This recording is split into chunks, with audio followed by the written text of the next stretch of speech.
Okay, ladies and gentlemen, dear colleagues, colleagues in the ecclesia community and also in academias.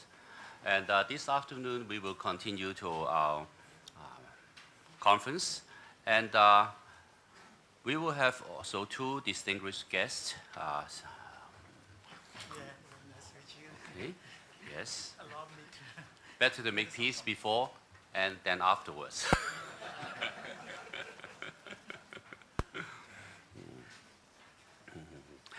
We have Professor Lamont from School of Oriental and Asian, the SOAS, University of London, to be with us, School of Oriental and African Studies. And he is an expert, actually have courses on Qing and Republican China, Eastern and Central Asian histories, and also Manchu language. So his publication includes narcotic cultures, history of drugs in China, but you're not talking about the opiums today, eh? No? Okay, but we start with opium war. Okay, okay. So you are the expert on that field as well, both historically and contemporary. And Christian heretics in late imperial China, and also the several other books such as Critical Readings of Manchus in Modern China, and Spirits and Demons and Healing Hands and Popular Religion, Christianity, Medicine in Early Modern China. He's also the editor of the Central Asiatic Journal. And his sharing this afternoon is the Western missionaries in modern China, from ministers of foreign teaching to agents of imperialism. The time is yours, Professor. When I was approached in the context of this conference to say something about a topic which I was quite familiar with, I thought, let's take a look at the title. And the title of the conference is Cristianicismo in Cina, impatto, interazione ed inculturazione. So I saw the word inculturazione, inculturation, and I thought, this is my thesis, so I'm going to take a second look at it. In actual fact, most of the sources which I use for this paper, they come out of the following work, which will probably within the next year turn into a book, namely on popular religious practice rather than thought in late Qing and in Republican China. So I'm not going to touch on anything in the People's Republic, but if you want to ask me on my opinion based on this, then you can do so later. The topic which I chose for my paper is in direct analogy to the topic of the conference, and you can see there's a slight mismatch between the the English and the Italian title of the conference, and it was a sociologist who wrote the English title. I'll stick to the more culturalist Cristianismo in China. And for this, I could spend an hour explaining what my understanding of religion in China is, but because we've already done so, I'm going to skip roughly the first 10% of the paper, because that deals very much with the question of what people who converted to Christianity actually believed in.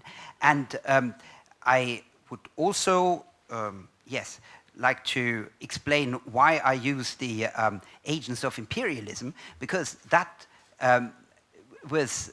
it's from the time when I used the #1 archives in the #1 history archives in Beijing, 中国第一历史档案馆, where you have a category which is called 帝国主义侵略类.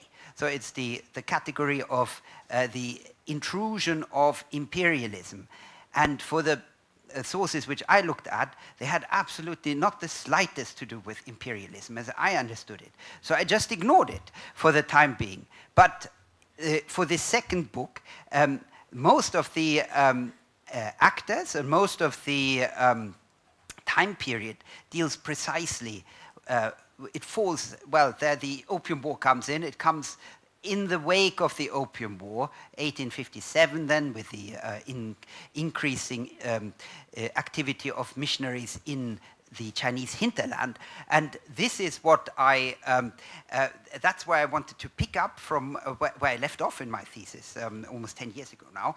And I would just like to present a few of the examples that I found and then come up with a theory or an attempted thesis at the end, which is what we can discuss then. How much time do I have? 25 minutes. Okay, that's 22 minutes left.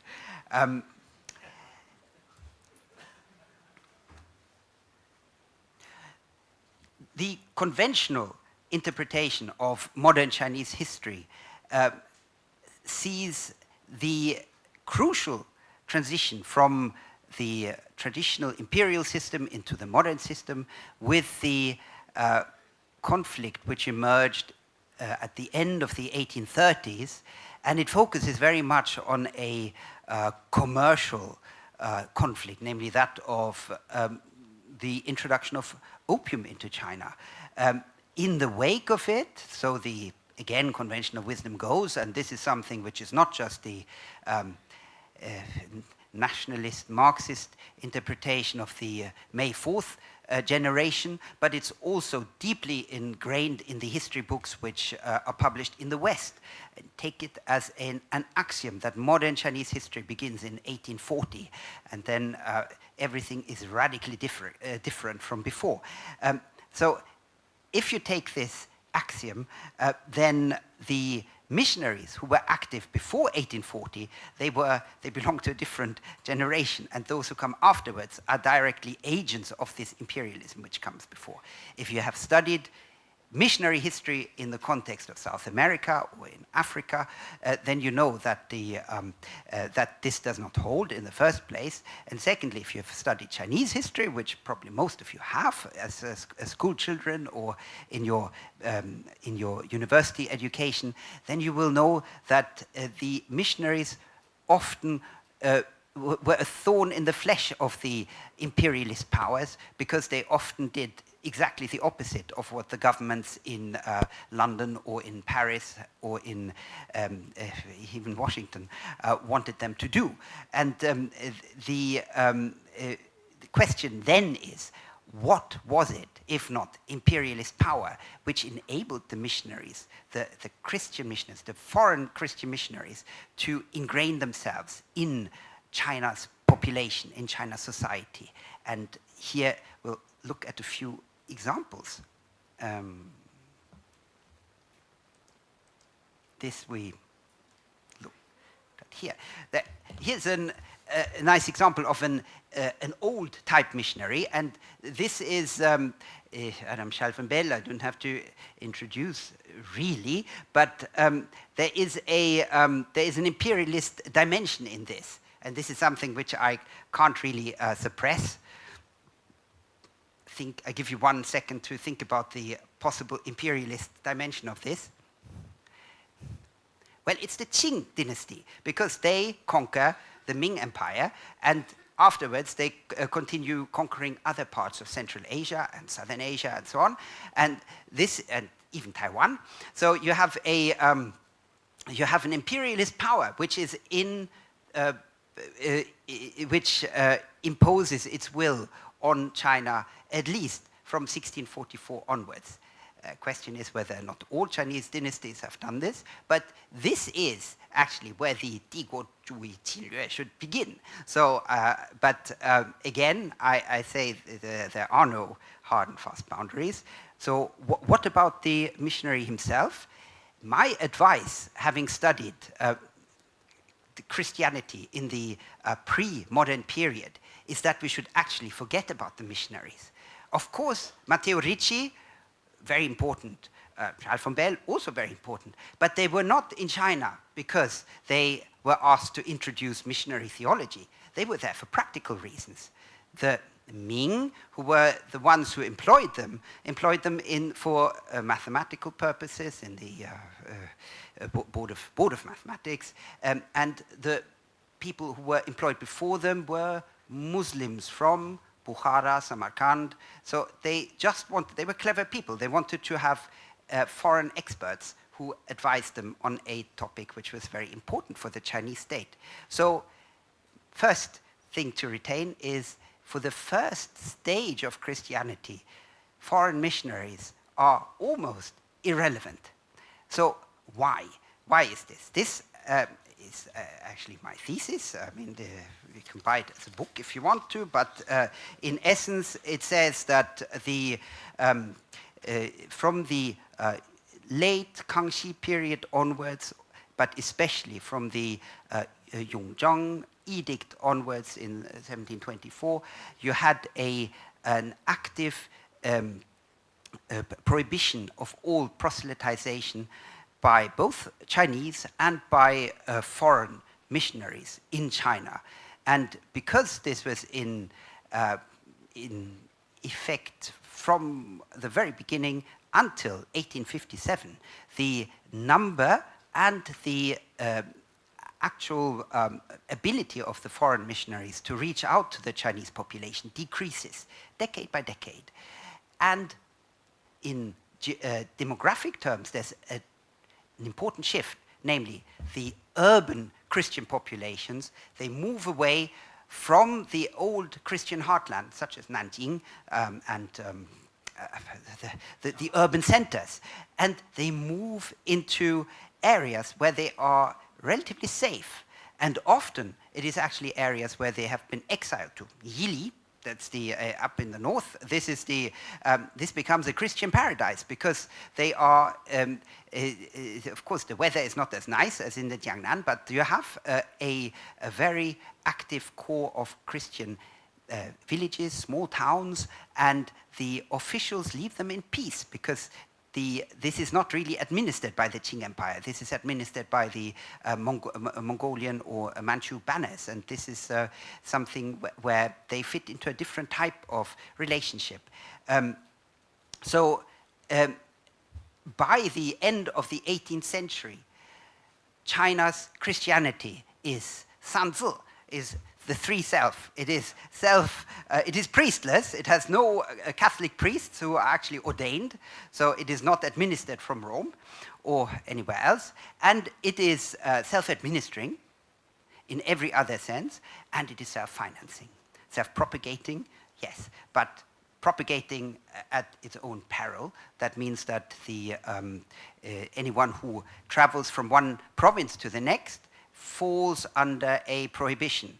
And the more you move to the end of the 18th century, the closer you get to the uprisings which occur at regular intervals, especially in provinces such as Shandong, but also Sichuan, Shanxi, where you have where the officials can no longer differentiate between Christian communities and those which belong to Buddhist organizations, which are millenarian in the sense that they attempt to overthrow the state, or they are deemed to be heretical, 邪教, and therefore many Christians are rounded up, arrested by mistake, by default, and when they explain that they have been following the religion of their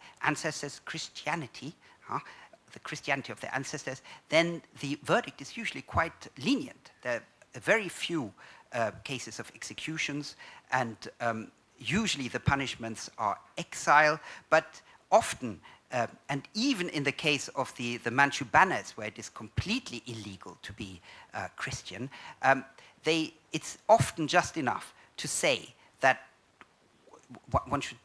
the people concerned should distance themselves from that religion, and they say, yes, we'll do that, and then it is finished. The prosecution is finished. It is a relatively lenient type of prohibition that is in place in the 18th century and also in the early 19th century.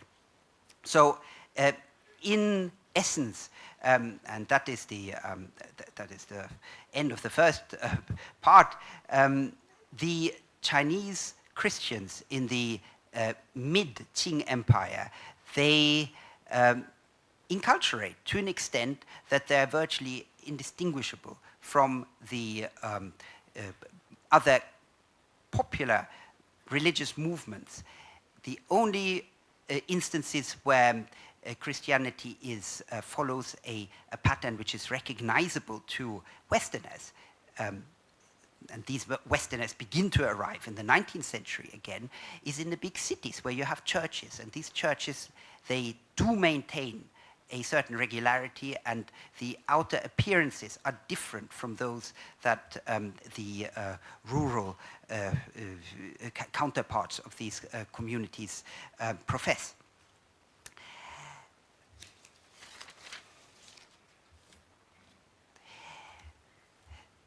Back to the term which is being used for Christianity, and this is where the idea of imperialism comes in again. There is, if you go through the archival materials, which are stored in Chinese archives, you will see that the term which is used for Christians that is Catholics, 天主教徒, is usually 洋教, so or 西洋教, up to the 1730s, and then this term almost completely disappears, and you only see references to 天主教 or 邪教. That's either or.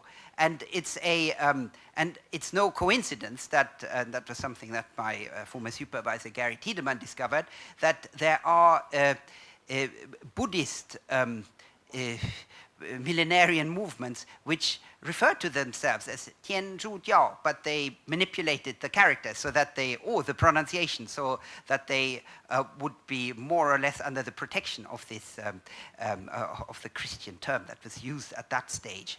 However, at the very end of the 18th century, the term begins to appear again, more and more often. And this is no coincidence, because the number of foreigners, foreign ships, which are being sighted outside China's coastline, especially the southern coastline near Guangzhou, increases exponentially. And at this point, from roughly the last Qianlong years onwards, so when he retires in 1796, and the 4 years when he's still alive, this is the period when the term Xiyangjiao really comes back into the archives. And from this point onwards, the link is being made again between Christianity and the foreigners, the foreign roots. This is something which is completely lost for about 2 generations at least. Of course, once the foreigners return in the early 19th century, they often don't recognize these indigenized Christian communities as Christians. In fact, especially the Protestants are very keen to convert them to proper Christianity, and the questions which are being asked are quite similar to the ones that were in the survey that you saw earlier on. They're questions which are not answerable, and the people simply answered yes in most cases in order to make the missionaries happy. Now, the overwhelming majority of these missionaries, they come from the 2 countries in China. They come from the 2 countries which are commercially most active in the area, and that is France and Britain. And this is a big shift from the Catholic Portuguese, and then if you include the Philippine Spanish domain, because from that point onwards you get you see the need to differentiate between the different types of foreigners who arrive. And again, in the archives, the first term that is being used in order to make a difference between the two is the color of the hair. So if they are Hongmao, if they're red-haired, if they're white-haired, then they belong to the North European Protestant, well, they're of North European Protestant origin.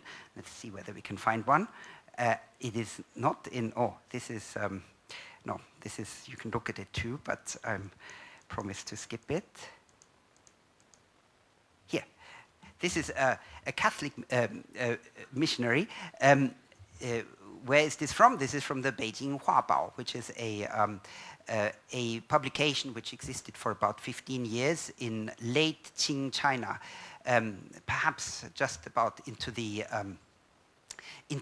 Republic, and it gave way to another illustrated publication which relied on photographs. So this is this type of huabao is quite simply an attempt to portray everything, but especially weird things, strange things, to a public which is increasingly informed about the world. But this is a Western Catholic missionary with glasses, I believe, with a very typical hairstyle, which comes from that time, but with very untypical clothes, because these are Beijing-style winter clothes, which you need in order to survive the winter. And the year is 3 years before the end of the dynasty, so it is quite likely that this person would have worked at one of the functioning Catholic churches, of which there were, well, apart from the big ones, there were many smaller communities as well. Yes. Oh, 7 minutes is good.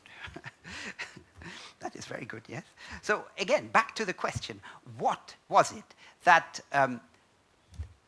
allowed Christian missionaries, that gave them the public appeal to not just be welcomed in China, but actually also pass on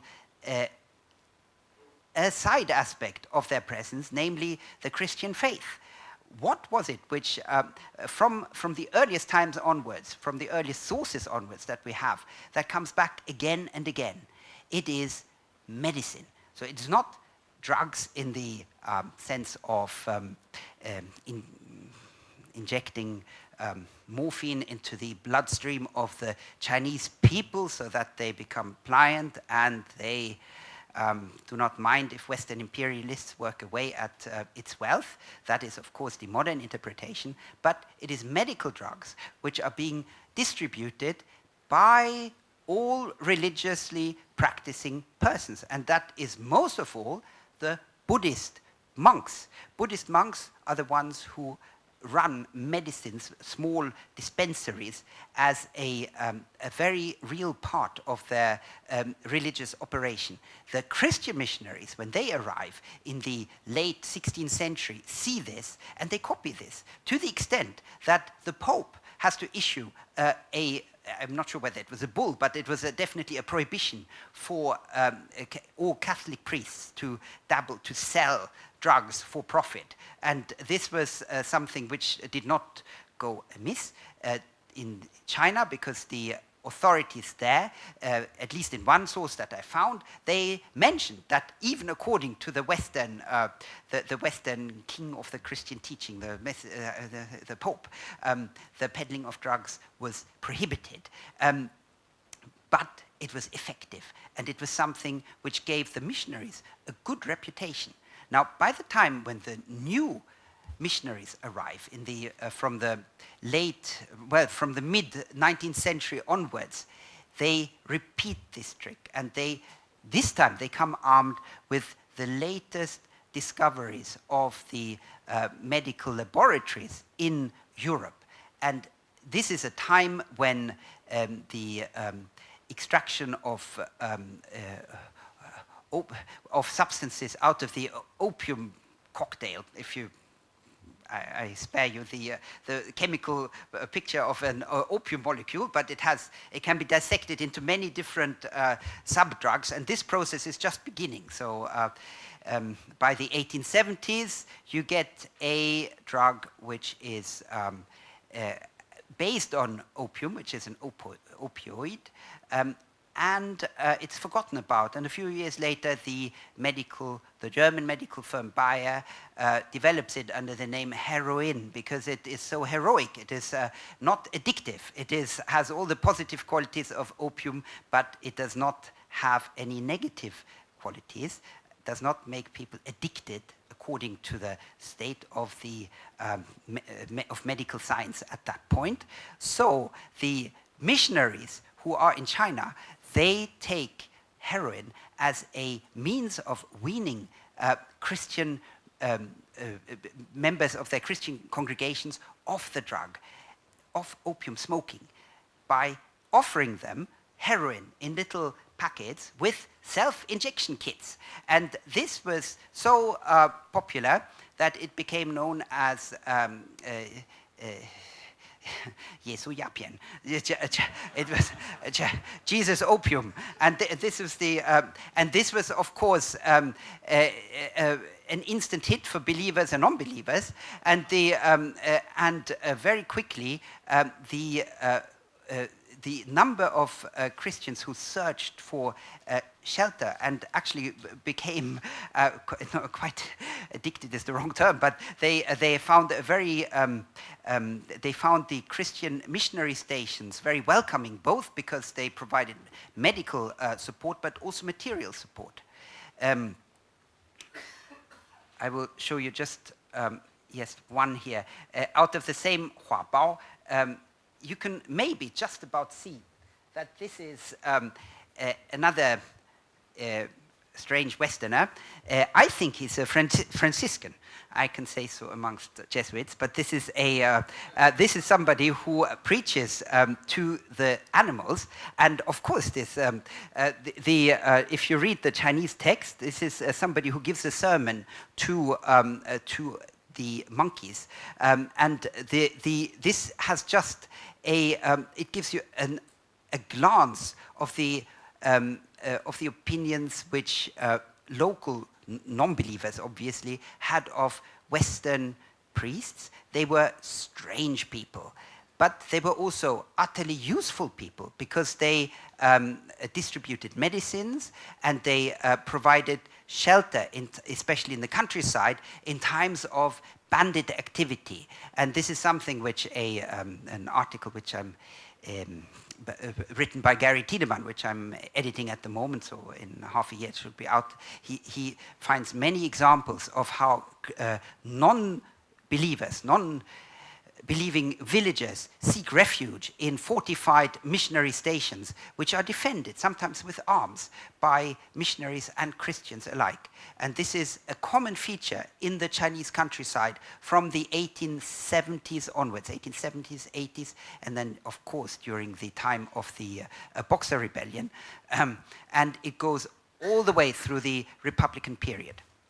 Now, so now that we have identified medicine and the practical advantages, so the last question is, why did China's intellectuals in the 1920s, the Wu Si Yundong generation, May 4th generation, who were so devoted to scientific progress, medicine, who studied medicine in many cases, usually in Japan or in the West, why did they not approve of the missionary activities? Why did they turn against the missions? And the feeling that I get from the publications is because they have no connection with the Chinese public.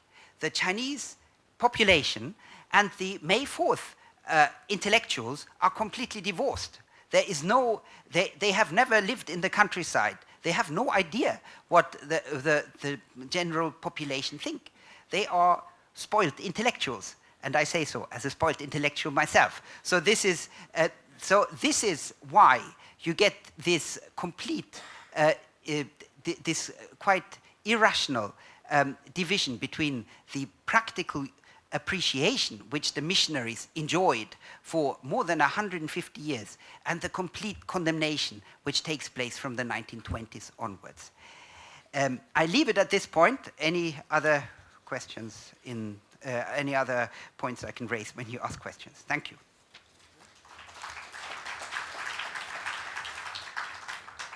Well, spoil or not, you did raise a hell of a lot intellectual questions for us to be think of, and we'll be waiting after the Professor Lee's response. Then we'll be having the discussion afterwards. The respondent is Professor Li Tianggang.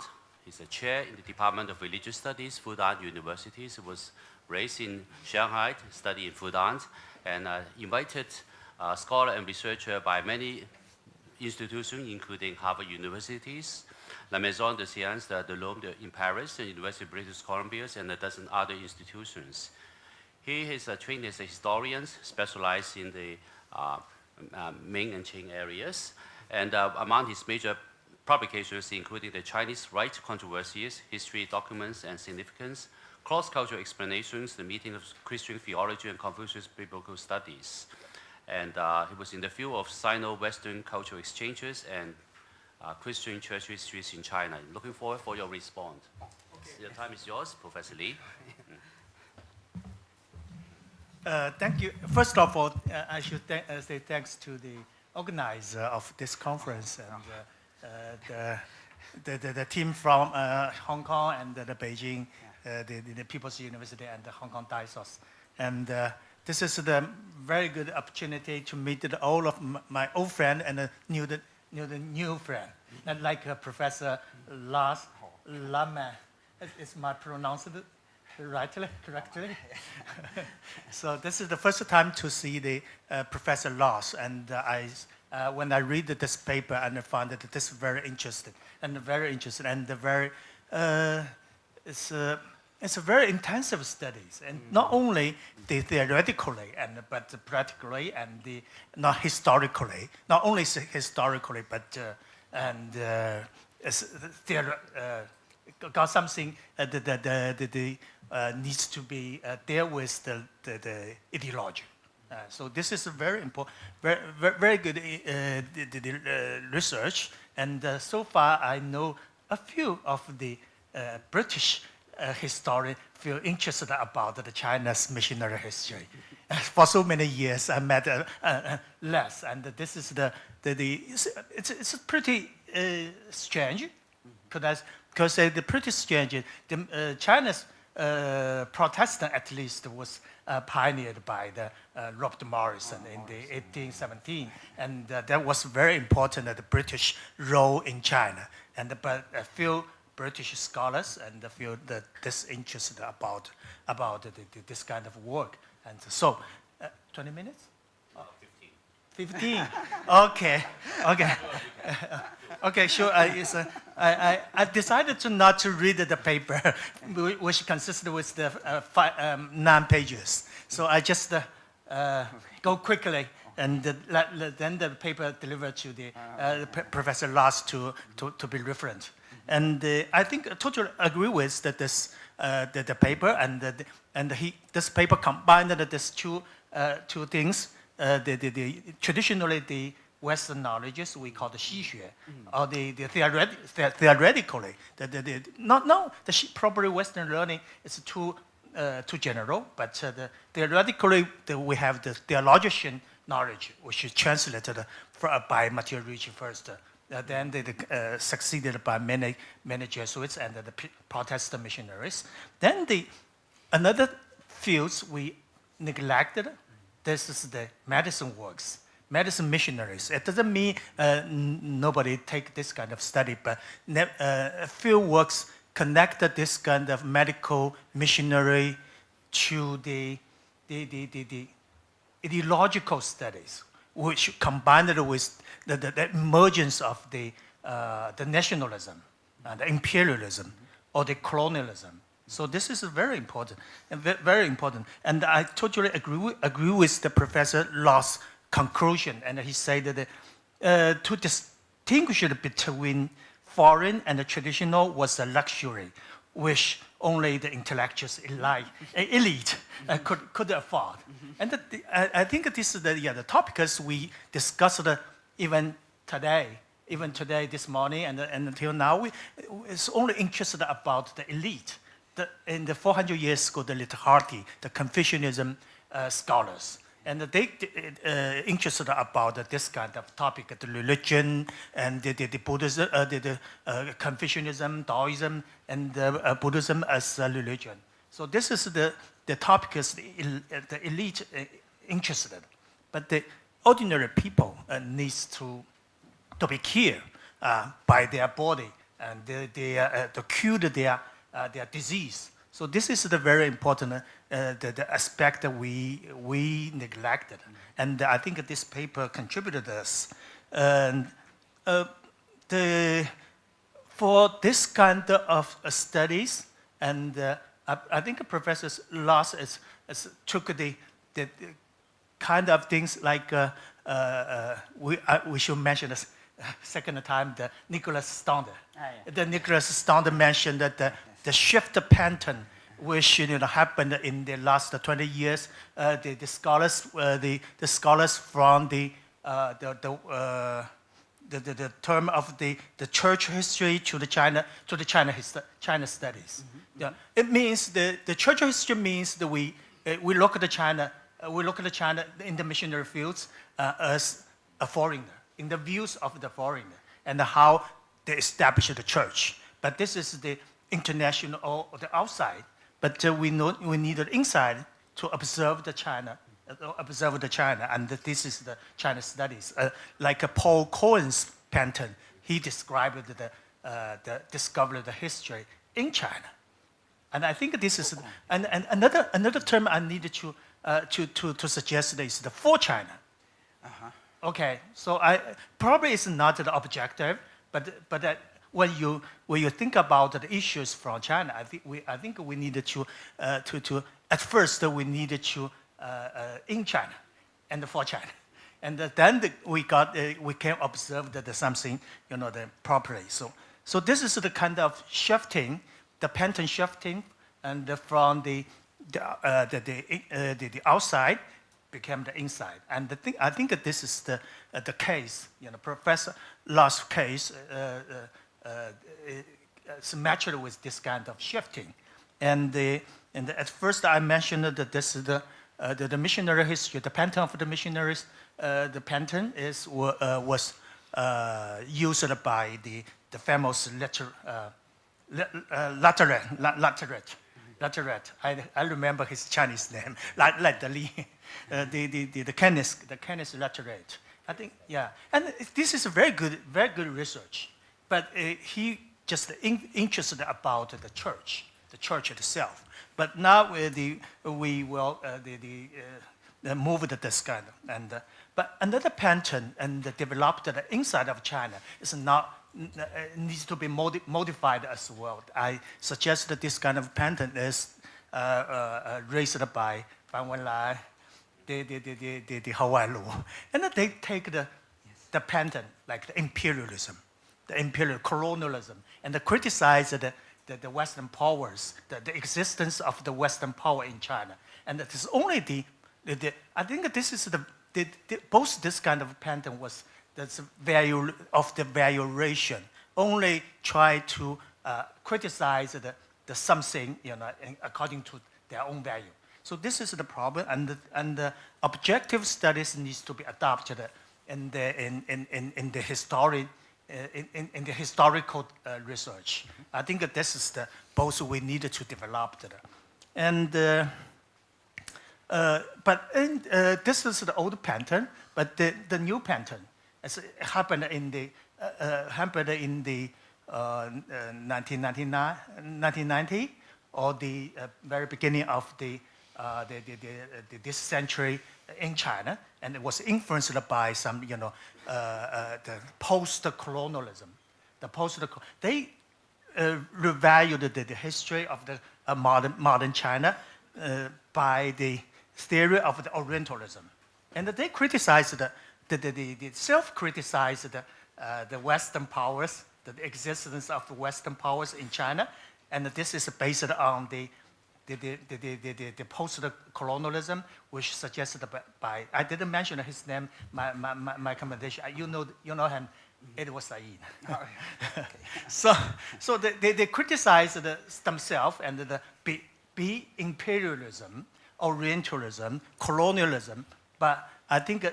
But the upside in China, we revalued the existence of the Western learning. So we started from this, and I think we needed to come together to discuss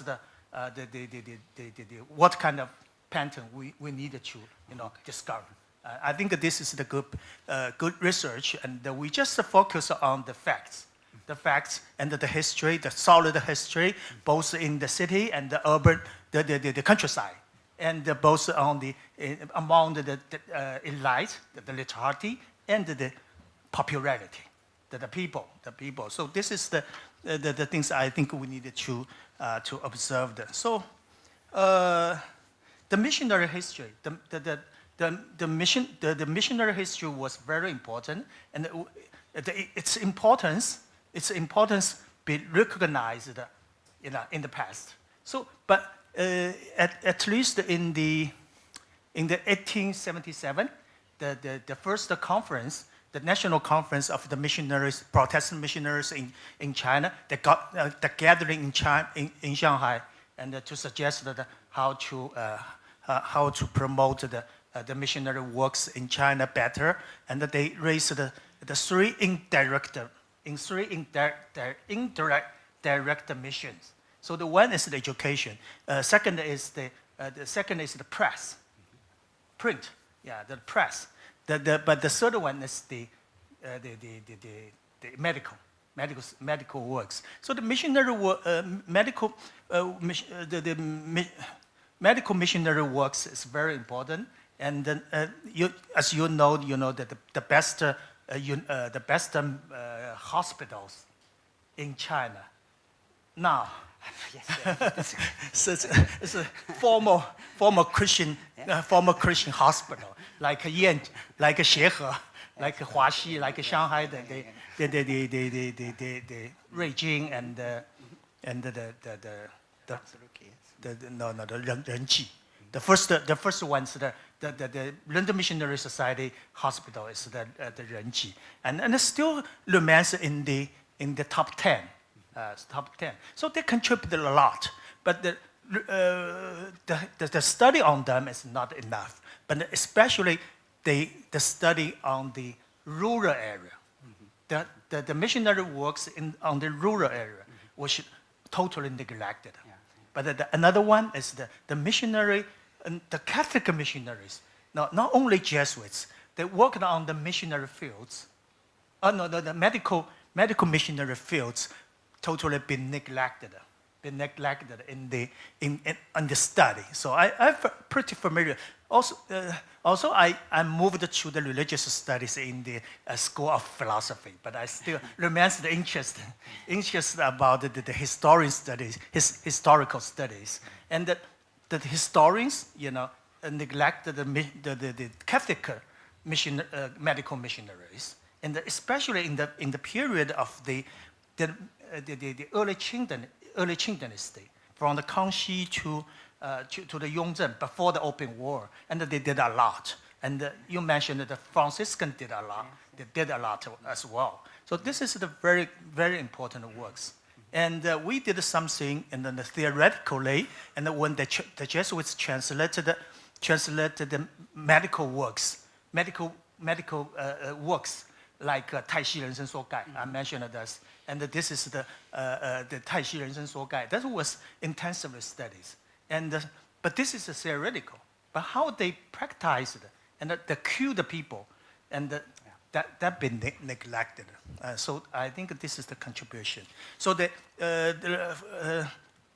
I don't have time to analyze the paper. I think it's the problem is the medical missionaries' works were very successful, both in the city and in the rural area. But the nationalism comes again. But your paper presented very well the fact that the traditional Chinese didn't reject the foreign knowledge. They just accepted both the elite and the mass, the ordinary people. They just accepted it. Without of the notion of the nation. So they don't care about the foreign. So before the Taiping Rebellion. So the Taiping Rebellion caused the problem, made the foreign church, made the mission, made both the Catholicism and the Protestant as a foreign church, the foreigner. So before that, it was recognized or looked upon us the 邪教, 白莲教. It's only the 邪教, the 白莲教, not the 外教, not the 西洋教. Okay, they mentioned the 西洋人,欧罗巴, but actually they treated them, the dangers came from the 邪教, not came from the 洋教. But after the open war, they're so dangerous. So the people worried about, like the 曾国藩, like the Kang Youwei, they feel the Protestant or the Catholic Church as a 洋教. They want defense themselves. Then the birth of the modern nationalism. Is that true? Yeah, I got this kind of inspiration. So I totally agree with the paper. Most of the analyzing was have the solid foundation, solid font, and can be convinced the people, the reader. And I think the last one I will emphasize the good things is focus on the locality, the local history. The local history is too important. The history is always the local. And this is the point of view from the Griffith Guilds. Yeah, if I say the local knowledge. So the history, the fact should be lay the foundation of the locality. Yeah, the locality. So when we go to the, so I'm happy lots of scholars now to go into the field work to find what really happened in the bottom. So this is the inspiration I got from this paper. Thank you very much and presented this. Yeah.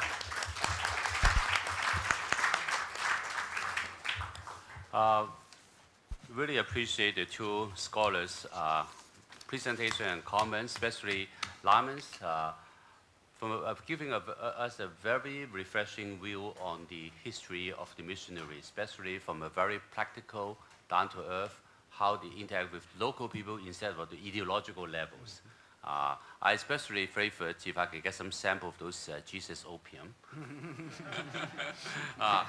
And on the other hand, Professor Lee did a very marvelous job of situating Lyman's historical work in the larger context of where in the past we have been treating mission histories, either from the church perspective, which may be very glamorous in certain aspects, or from the very maybe nationalistic perspective of denouncing that as imperialisms, or even maybe more recent ones of the self-denouncings of those post-colonial historical perspective. Both seems to be quite imbalanced in a way. And then Professor Lee is situated more precisely. These kind of research can be much more beneficial with this on the like the localities, local, actually down-to-earth field research and local histories. That may shed new light of us on the appreciation of the missionaries' interaction in China, rather than the stereotyping of imperialism or not imperialisms. So that's both are very helpful for us to give a larger context and a particular examples of the topic that we are engaging today. And now I'm sure that there will be many people who would like to raise issues and questions and comments to the two scholars on the floor. Okay, we have one here. Okay.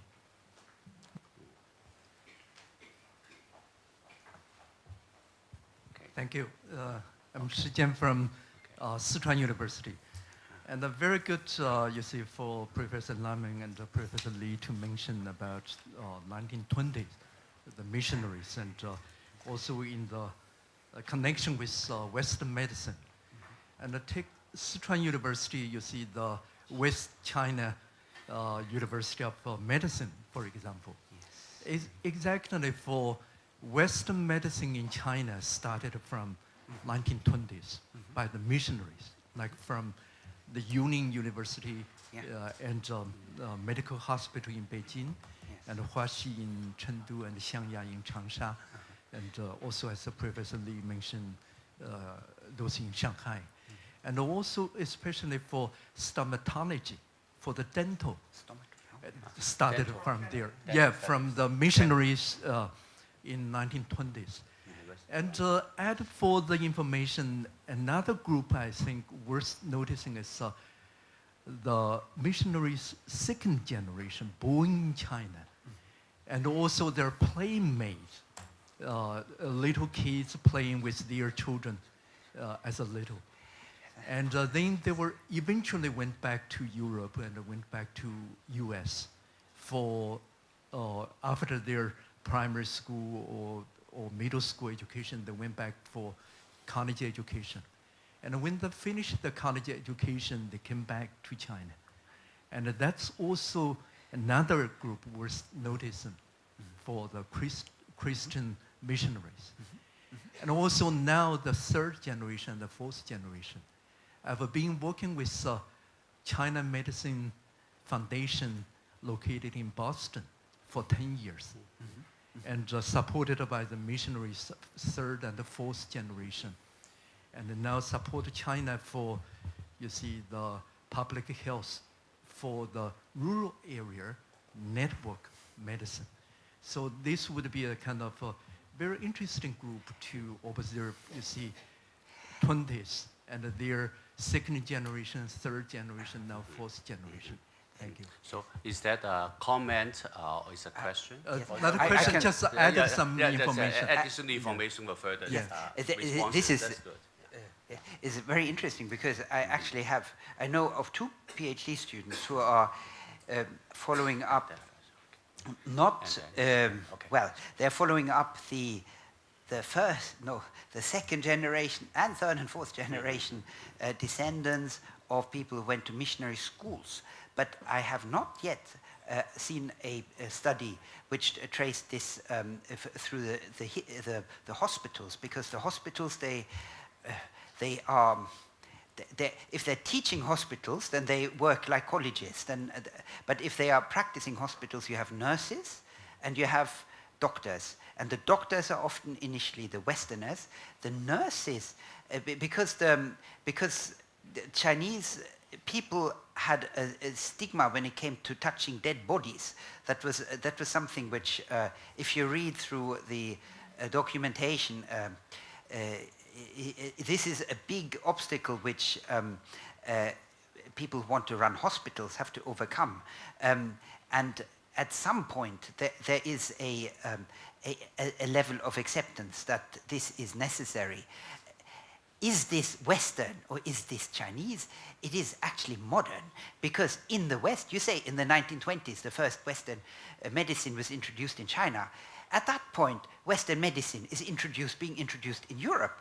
And I tell you what, most places in Europe had no idea what modern medicine looked like, because you needed to be lucky enough to live in a big city which was near a functioning university, where this medicine, where you had syringes which could be sterilized, where you had the access to modern medication. The most privileged group are the soldiers, because it really happens with the First World War, when you have massive destruction and damages. That's when modern medicine comes. The First World War ends 1918. So if you have a modern medical college in the early 1920s in China, this is as modern as it gets in Europe or in America. So the missionaries, that is their contribution. They are directly conveying the latest state of the art in the places where they work. And this is Budeliao. This is not bad. This is from any perspective, whether you're a Christian or an atheist or whatever, but you have to acknowledge this. There's a medical Professor Lu there, and then followed by the Mrs. Very interesting research. My PhD thesis is on Yiguandao, sect China. Yeah. So I'm quite interested in the relationship between sect and Catholicism. And you mentioned that once it was labeled as 邪教, heterodox occult, but finally it's become 洋教, foreign religion or something like that. So the groups also, Gao Yan, the groups also mentioned this transition, but I want to know what's the logic between the transition. And is Yangjiao less negative a lot? What's the reason change? I mean, beliefs change from 邪教 to 洋教. Yes, it is actually the actual transition is from 天主教 to 洋教, 西洋教. 邪教 is inserted in cases where groups are being arrested. And how do we know about them? Because the local officials, the 知县, the magistrates, they have to pass verdicts immediately on who the people are who are being brought to them.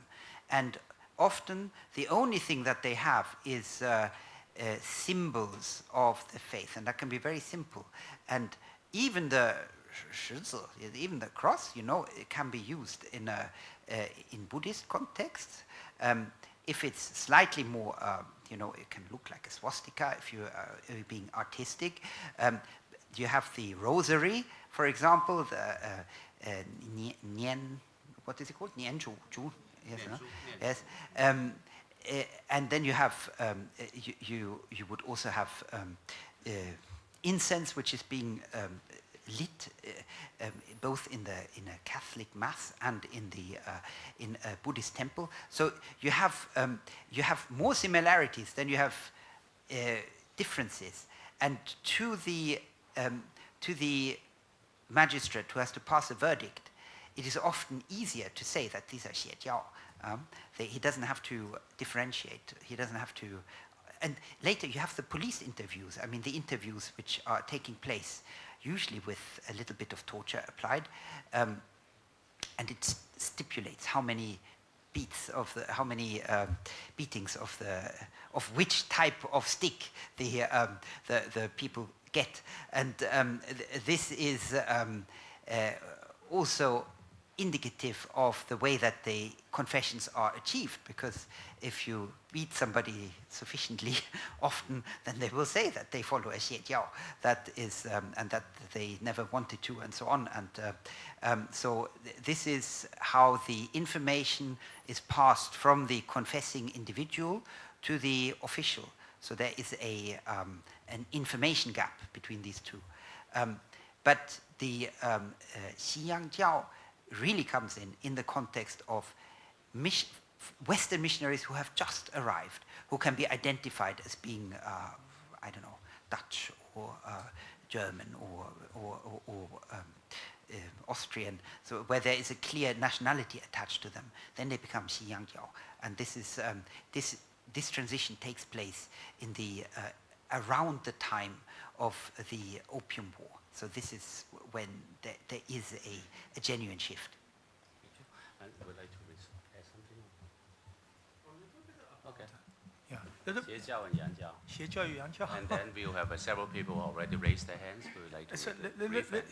I think in the period, the Qianlong period, it was the province that came from the Tiandihui, the Bailianjiao. So it was the reason why any kinds of rebellion or the potential rebellion will be described as the 邪教, but not connected with the 洋教.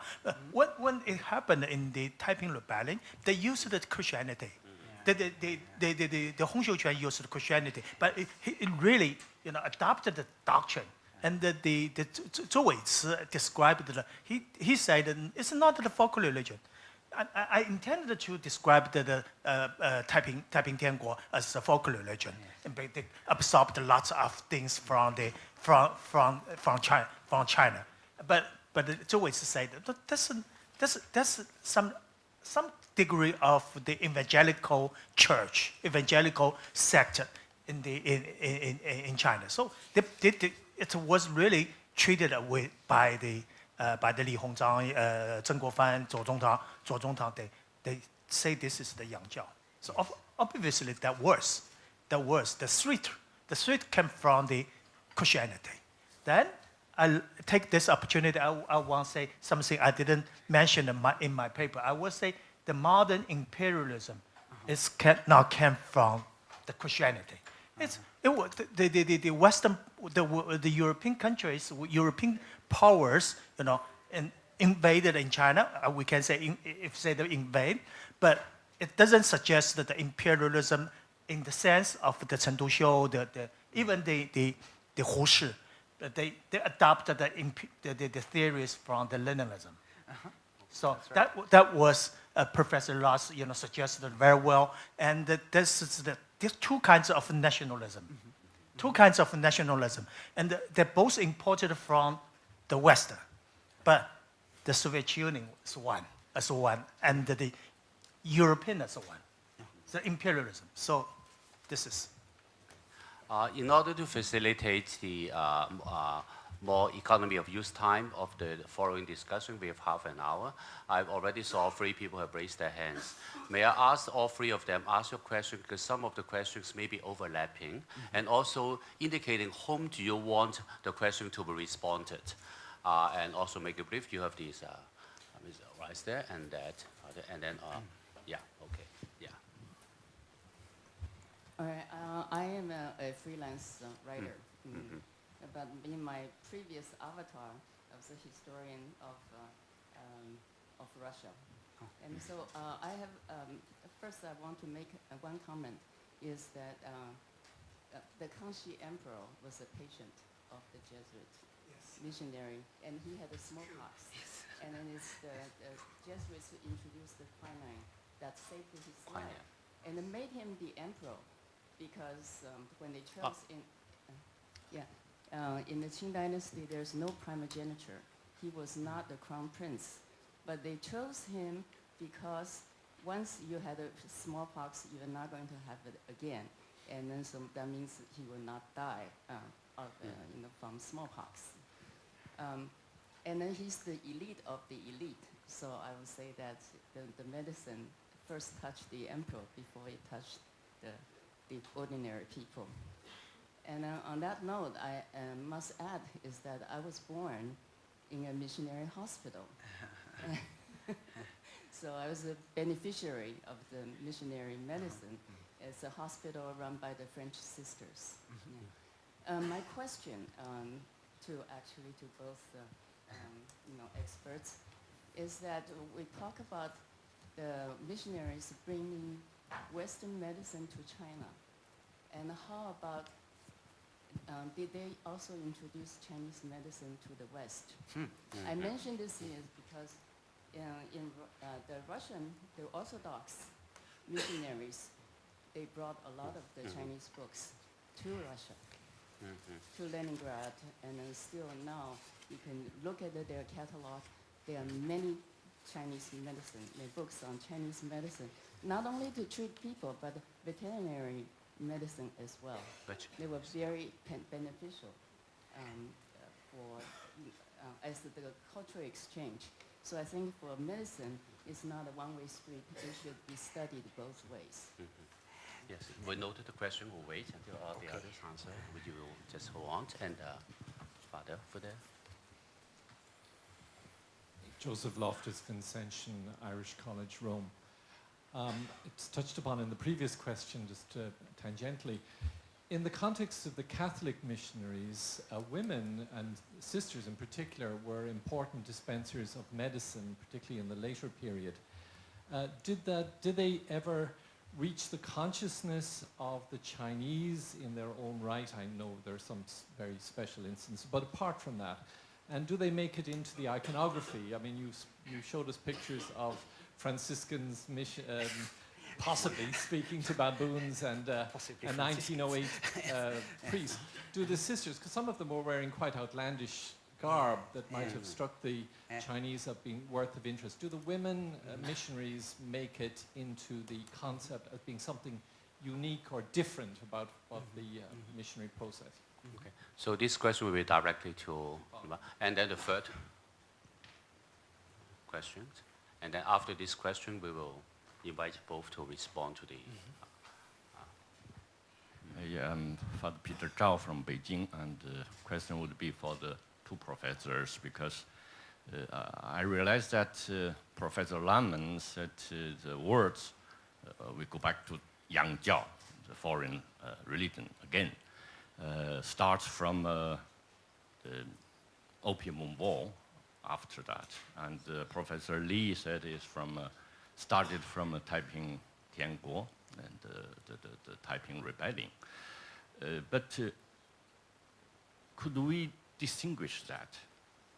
And if I ask you a question, and we all know that 小姐, signora, in today's Chinese society, what this means, but from which time it started? Because at the beginning of the Republic of China, and even after the beginning of the open policy, 小姐 is a respectful word. So that's my observation. And so could we put the yang, the words, in the context? Not only the documentary, but the historical context. Let's say, in Chinese, we have foreign oil, 洋油, 洋布, 洋火, 洋车, 洋马, 洋枪, 洋炮, 洋房, 洋教, 洋船, at least 洋务运动. And of course, 洋务运动 is much later after Opium War. So the word 洋 at that time, does it really has a negative meaning, or at least neutral, or even positive? So that's what I read from the books, and I feel my feeling. So maybe at the beginning, the 洋油, 洋布, 洋火, 洋车, 洋马, 洋人, 洋枪, 洋炮, even 洋人 is a respective word. But opposite is with 洋人, let's say, is 洋鬼子, 大毛子. So that's a discrimination word. But 洋人 is not a discrimination word in Chinese, at least at that time. So that's my observation. And how can two historical professors to respond to that? Okay. Which Because point of Yang view? Wu Yundong is started by the government of Qing dynasty to push away Yang. We have 3 questions about the two-way street about the medical exchanges, the Chinese medicine, whether it is to the other side. You have the issues about what about the religious sisters? Are they preaching to bamboo, or what kind of image they receive? And also very interesting term of the foreign terms, 洋布洋人 versus 土布土炮土 whatever. But anyways, it's very interesting observation. That who would like to respond first for the okay. Can I do the last one first? It's a little bit like the question of questioning the usage of certain language at a certain time. I have an uncle who's 100. The words that he uses, if I used them at university, I would be kicked out. I would lose my job because he uses words for people of African descent. They are for him they're simply Negroes. It is nothing negative, absolutely not. It's so language does change. The connotations do change, and I think people, especially if they're children, they will not question a term. They will just take the term as it comes, and if it has a yang in it, then it is neither positive nor negative. It is simply different, and I agree with that. And it might even have been something complementary. That is true, but Yang Jiao. The reason why I took it into this discourse is it something that can be counted as Chinese, or is it foreign? That was my question. And if you put the yang in front of it, then you show that it is not Chinese. That is the main, yes. And then I have a PhD student who who's analyzing Manchu language sources. And he's analyzing the earliest missionary documents, the earliest documents in the Qing on missionaries, on foreign missionaries. And he compares the Chinese language documents and the Manchu language documents. And the Manchu is much more accurate. Where it says Yang or Xi, West, in the Chinese text, the Manchu will actually give you the precise location. They will actually say, they will give a transliteration into Manchu script of where they think the person comes from. So, Oros, Russia is an obvious example, but there are many other examples. So there is already at this early time that it's like a collective term, and it's neither positive nor negative. That's right. But it just makes a difference. Women, I actually don't know. There's Robert Entman, who you could ask. He wrote on the sororities of Sichuan, and there we find, I haven't found visual depictions of women, but we have descriptions of the women who live in these sororities, and it's not the same as them being nuns or women devoting themselves to their faith in convents from the West, because I have seen photographs of them, and they do look very flamboyant. But I have not found any comments on this. It's they fall into the category of the weird foreigner in the 1920s, 30s, in the Republican era. So they would probably have been classified as that. But any man or woman who inhabits a monastery, convent, would be directly compared to the Buddhists who do the same. So it's the comparisons, at least in Chinese, they're often very similar, the terms that are used, as if they belong to the same type of organized religion. Medicine, does it go the other way? Well, the pulse reading goes the other way. And again, this comes from a PhD which I examined at the University College, which has a big clinic, but which also has a special course in the history of Chinese medicine. And there was somebody who looked at the transmission westwards of medical knowledge.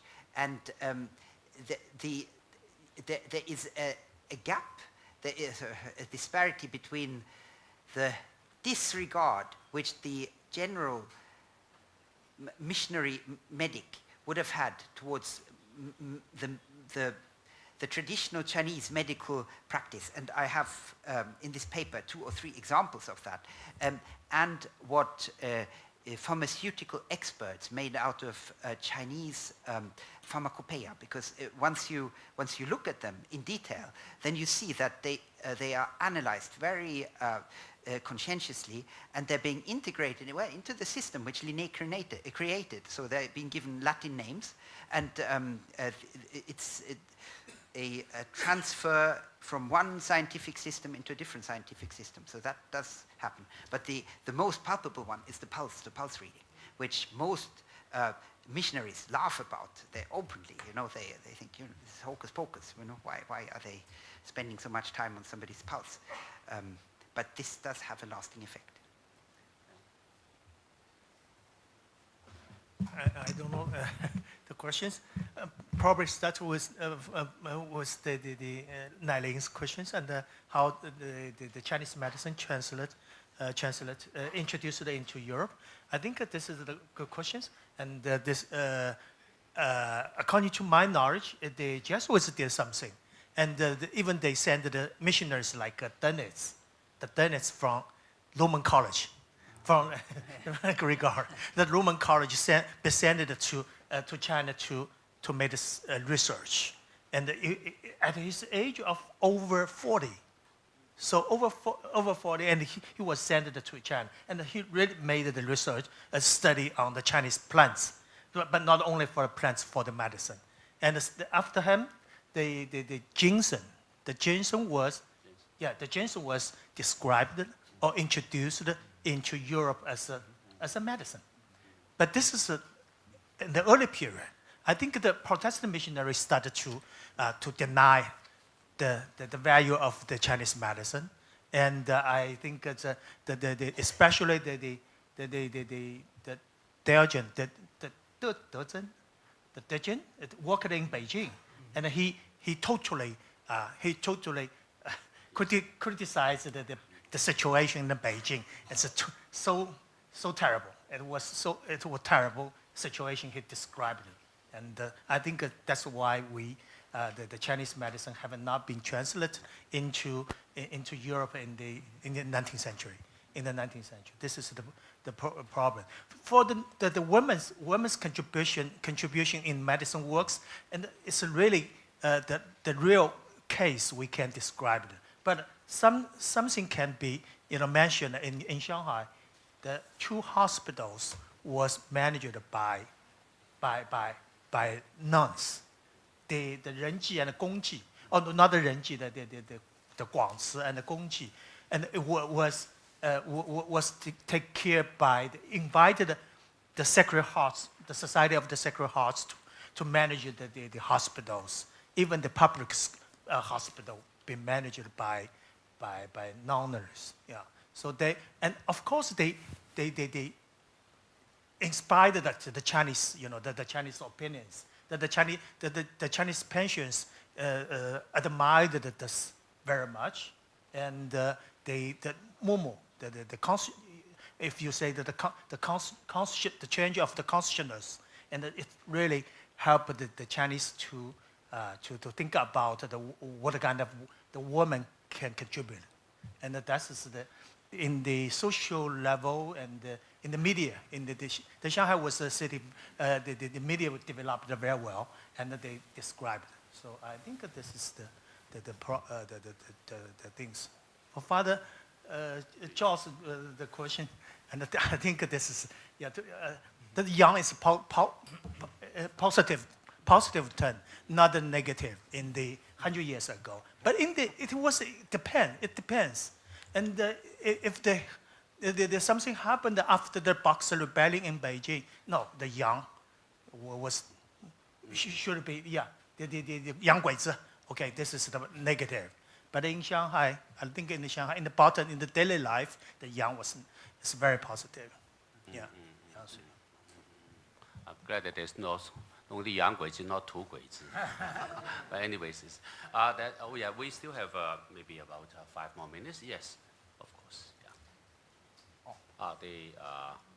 The priest at the back there. Yes.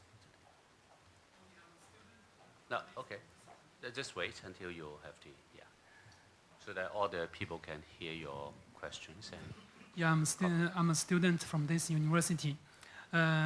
Yeah, I think my question is directed to Professor Li because he's Chinese. But first of all, I would like to say that, yeah, yeah, maybe.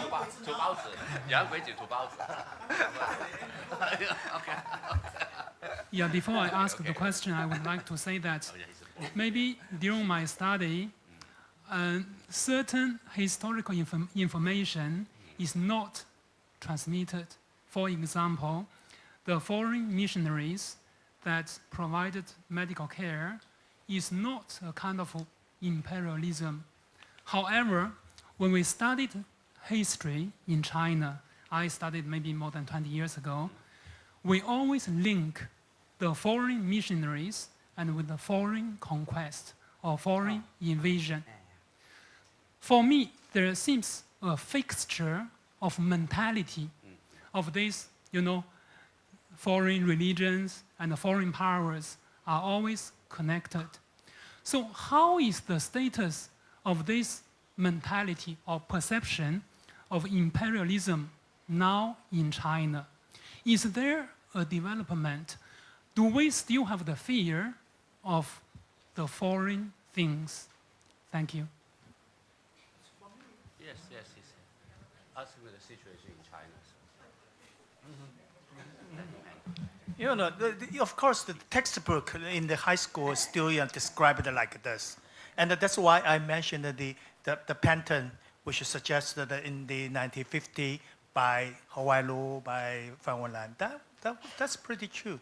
But this kind of textbook became mild, but this kind of standpoint still remains. But we don't, you say we don't fear the foreign things now, and we love the foreign things, and the young became became positive again. But the ideology, how to establish, to modify the ideology. Ideology probably cannot be avoided totally. So in some degree, the ideology still works, but we needed to modify. And the imperialism. So that's why I suggest that we should. Professor Lams have not mentioned that it was Saide's pattern, and he said that the post-colonialism, and that was the theory of the self-criticism, criticism to the European opinions, but it really works in China. So I adopted this.